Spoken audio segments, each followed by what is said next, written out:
With the Kindle taking over the world, is this the demise of the book? Ruth, what is your view? Oh, very large. I think for the foreseeable future there will always be people who still will be happier snuggling up with the actual physical book. But I'm not a Luddite. I've had an e-reader for a couple of years. I think the convenience is extraordinary. I'm going over to the States next week. It's wonderful not to be carrying 6 or 7 books with me. I think what's really interesting about this is the publishing world has been so far behind. It hasn't seen it coming.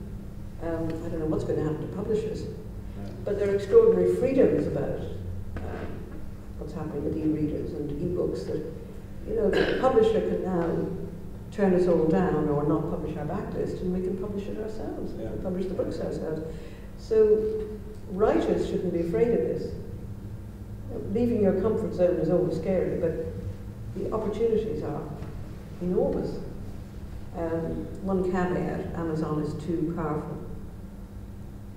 But I do think that it is going to be cheaper for the reader, going to be more convenient for the reader in all sorts of ways. And I hope there'll still be some physical books around.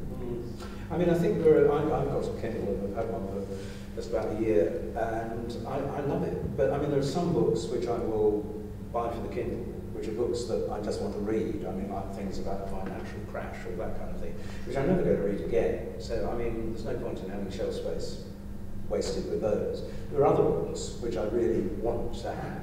And in fact, I got it wrong with one, because the Hare with Amber Eyes, which I'm sure you all know, huge success memoir, I got on the Kindle, and I mean, it's not a book you should get on the Kindle because it's got some interesting graphics in it and that kind of thing.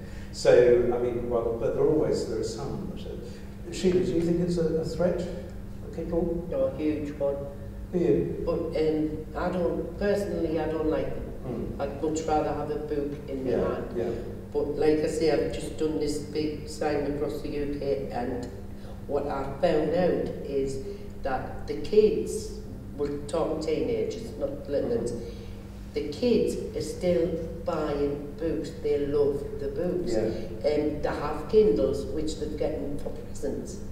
But they prefer to come and have a book.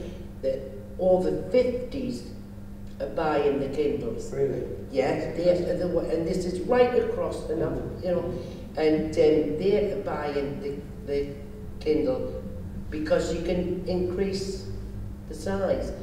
Which books I think are under threat will be the large print books. Yeah, no, that's very interesting. That's what will suffer first. Thought of that. You know. Because I did hear, I think someone in Essex Libraries, at one library they did a sort of test of letting out e-books and saw which books were most borrowed, I mean, or downloaded, I guess, in that case.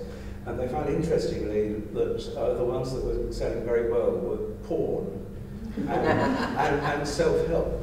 I mean, because nobody likes to be, seen reading a porn book on the tube, or indeed a book called How Not to Be a Loser. So those were doing very well. But Linda, have you got a Kindle? Are you? I haven't got one yet. No, I've thought about it. I thought about it when we went on holiday, and then I'm kind of still quite addicted to my kind of fix of paperbacks.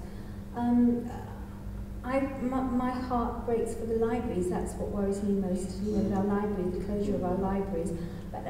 And I also think that people there will always be a market for books, because I really do believe people like to keep signed books. Yes, yeah. And then, people, they say, oh, is it signed? Oh, it's signed. And I think for that reason, well, and I think a Kindle has its place. Of course it does, and I don't think we need to be afraid of it. I'm very surprised that's interesting, really interests me. I would have thought the older generation would be more nervous of Kindles like they are of computers. But so that, I mean, we talked about that earlier. Well, at lunch. it's Blackpool. Yeah. There was a bookseller, and we were talking about this, and just after this family came in, like the mum, the dad and teenage daughter, and I asked them, what do you read? And the girl said, I read books. The mum said, I read on Kindle. And Paul was his name. I said, can you come over here, look? And he was like, sort of gobsmacked. Yeah, yeah. Because he'd been arguing with me that it was the other way around with the Right. kids, and there they were, a family right in front, and said, Well, you know. that's very interesting. I mean, in fact, picking up on what Ruth was saying, I think, you know, the availability of the ebook is your backlist. I mean, my backlist has been bought up by my publisher to be issued as ebooks, Yeah. whereas because that's a much smaller investment than it would be to produce hard copies. So I think it's not an unmixed disaster. I mean, I think it's probably quite good news.